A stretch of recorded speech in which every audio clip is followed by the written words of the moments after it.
Le 29 octobre 2024, un avion en exercice d'encadrement, en instruction, et un ULM multi-axe qui venait de s'intégrer et arrivait en finale sont entrés en collision dans le circuit de piste d'un aérodrome sans ATS, donc non contrôlé et sans AFIS. De plus, la radio n'était pas obligatoire. C'était un terrain à multi-activités, avions, ULM, planeurs, ce qui est un facteur de risque de collision en vol. Le rapport d'enquête du BEA sur cet accident est en lien dans la description. Cet accident a motivé la vidéo qui suit. Cette vidéo est conçue pour être utilisée en présence d'un instructeur, qui y verra les opportunités d'aborder de nombreux points touchant à la conscience de la situation, à la phraséologie, au règlement, à la coexistence d'appareils différents, de pilotes occasionnels ou plus aguerris, sur les terrains non contrôlés sans AFIS. La vidéo existe en deux versions, dont une donne un exemple plus adapté à une densité de trafic importante, telle qu'on peut en trouver sur les terrains proches des zones très urbanisées. Le terrain s'appelle Montplaisir, un TB20 entre en vente arrière de la piste 34, un Gardan est à l'arrivée en provenance du sud-ouest. Bon visionnage. Le pilote commandant de bord de tout aéronef équipé d'une radio, opérant sur et à proximité d'un aérodrome non contrôlé, doit transmettre des comptes rendus de position, ses intentions et toute modification ultérieure sur la fréquence d'information de trafic d'aérodrome pour contribuer à la conscience de la situation des autres usagers.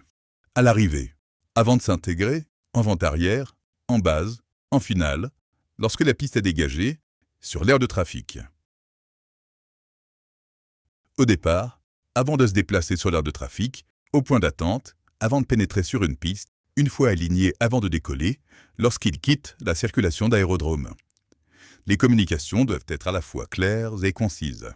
Dans le cas d'un terrain non contrôlé avec une fréquence dédiée, il est préconisé de ne pas répéter le nom du terrain à chaque message, comme c'est le cas lorsqu'on utilise la fréquence commune 123,5 MHz. L'erreur de saisie d'une fréquence radio peut être critique pour la sécurité. La saisie s'opère en 4 temps. Lecture de la fréquence sur la carte VAC, puis saisie de la fréquence, lecture de la fréquence saisie, et enfin, confirmation que c'est bien la fréquence indiquée sur la carte VAC qui a été saisie. Si un NOTAM indique une fréquence différente de celle de la carte, c'est bien sûr la fréquence du NOTAM qu'il faut utiliser. Montplaisir de Fox X-Ray Yankee Papa, bonjour. Bonjour.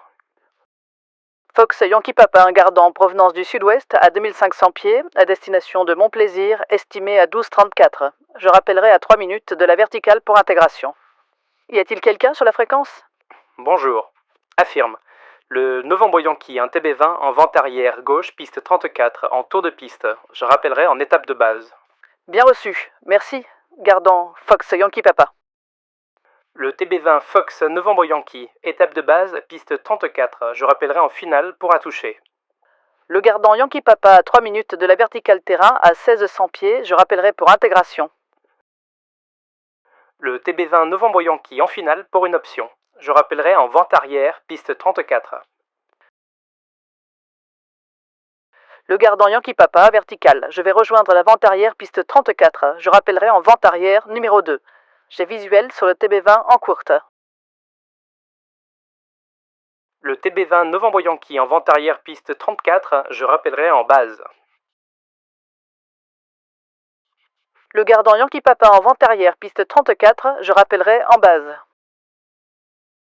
Le TB20 Novembre Yankee en dernier virage 34 pour une remise des gaz et un report 2500 pieds vertical terrain par virage à droite pour un encadrement. Je rappellerai vertical.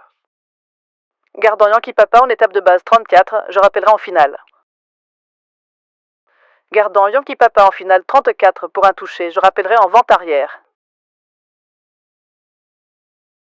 Le TB20 Novembre Yankee vertical des installations à 2500 pieds, je débute un encadrement pour la 34, main gauche. Je rappellerai en étape de base. Le Gardan Yankee Papa en début de vente arrière 34, j'ai visuel sur le TB20 en encadrement, en fonction je rappellerai numéro 2, en base 34. Le TB20 Novembre Yankee en base 34, j'atterris et rappellerai piste dégagée. Gardan Yankee Papa en base 34, je rappellerai en finale pour une option et un départ vers le nord. TB20 Novembre Yankee, piste 34 dégagée, je rappellerai au Parking Club pour quitter.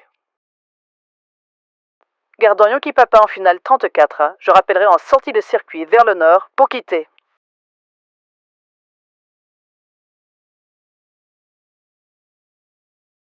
Utilisez le nom du constructeur d'aéronef ou le nom du modèle d'aéronef comme préfixe radiotéléphonique de l'indicatif d'appel est important car cela permet de le reconnaître à vue.